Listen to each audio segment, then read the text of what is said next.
Hello friends, ఈరోజు మన video ఏంటో తెలుసా? కళ్యాణపులోవ పిక్నిక్ వచ్చాము అని చెప్పాం కదా. తాగడాలు, తిండాలు, తోంకోడాలు అన్నీ అయిపోయాయి మరి.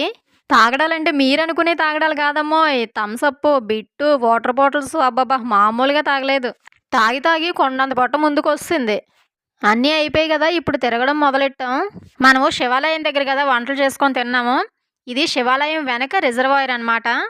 అదిగదిగదిగో గుడి కనిపిస్తుందా? నాకైతే కనిపిస్తుంది. ఒకవేళ మీకు కనిపించకపోతే నా కళ్ళతో చూస్తుంటే కనిపిస్తుంది. బాగుంది గుడి. చుట్టూ కొండలు, మొక్కలు, వాటరే భలే ఉంది చల్లగా. అదిగదిగో గుడి పక్కన షెడ్. అయ్యో, ఇది కూడా కనబడలేదా మీకు? చూసారా బ్యాచ్ అంతా అక్కడ డాన్స్లు కూడా వేసుకుంటున్నారు. మంచిగా ఫోన్లో పాటలు పెట్టుకొని సూపర్ సాంగ్స్ పెట్టుకున్నారు. అన్ని డీజే సాంగ్సే. ఆ డీజే మ్యూజిక్ వింటేనే చాలు బాడీ అంతా ఊపొచ్చేద్ది, కానీ వేయలేకపోయాం. ఎంజాయ్ అంటే ఫుల్గా మగోళ్ళదే ఎంజాయ్ అబ్బా. ఫుల్గా తినేసి డాన్స్లు వేసుకుంటారు. మనకు ఆ అవకాశమే ఉండదు. మనం కొద్దిగా అలాగే ధైర్యం చేసి కింద దిగుతున్నాం. మన తోడు ఎవరో రాకపోయినా సరే కానీ ఏమాత్రం తేడాలు చేసినా గ్యాస్ సిలిండర్ లాగా దొర్లిపోయి పోవడమే కిందకి. వెనక నుంచి ఎవరైనా వస్తున్నారో లేదో అని చూసుకుంటున్నాను.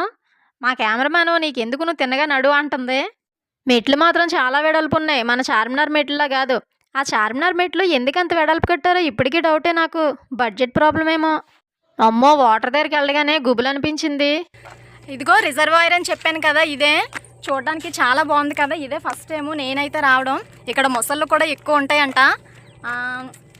ఎవరో ఒక అతన్ని మొసలు ఆ చివరికి తీసుకెళ్ళిపోయిందంట. టాక్ అనమాట. అది ఎంతవరకు నిజమో నాకైతే తెలీదు.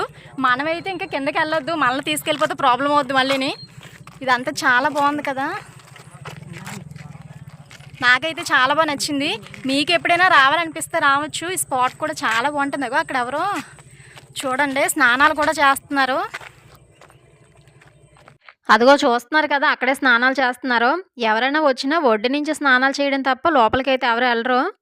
అందరికీ భయమే, మొసలు తీసుకెళ్ళి ఒక ఆయన చంపేస్తుంది కదా అని. భయం ఎందుకు వచ్చిందంటే జనాలకి, చూడండి వాటర్లోనే చివరిని ఒక మనిషిలా కనిపిస్తున్నారా, అది చెట్టు.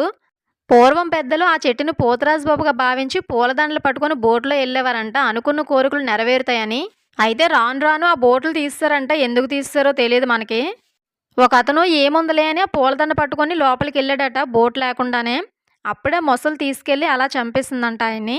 అయితే ఇక్కడ ఒక పెద్ద ఆయన చెప్పారు ఈ విషయం, లేకపోతే మనకెక్కడ తెలిస్తే ఎంత పెద్ద విషయాలు. ఈ పైన డ్యామ్ కూడా ఉంది. ఫోటోషూట్కి అయితే చాలా బాగుంటుందంట. మేమైతే వెళ్ళలేదు, చీకటి పడిపోతుందని.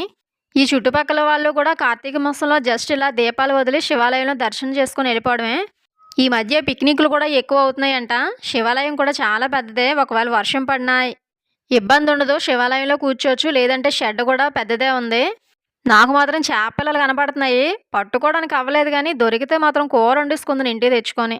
గంగమ్మ దగ్గరికి వచ్చిన తర్వాత స్నానాలు చేస్తారు, లేదంటే నీళ్ళు చల్లుకుంటారు.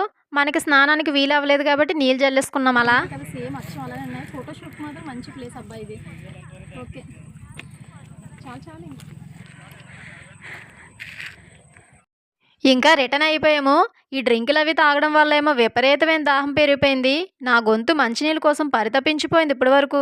ఈవిడ చూస్తే చిన్న గ్లాస్తో ఇస్తున్నారు, సరిపోతే లేదో అనుకున్నాను. పర్లేదమ్మా, తాగు తాగు మళ్ళీ ఇస్తానులే అన్నారు ఆవిడ. మేకపిల్లకి వేపాకులు ఎక్కువ వేయలేదని అలిగినట్టుంది, పలకలేదు. కమ్మలపాకు చూడండి చాలా బాగుంది. అన్నీ అక్కడే అయినా నీట్గా కనబడుతుంది నాకు.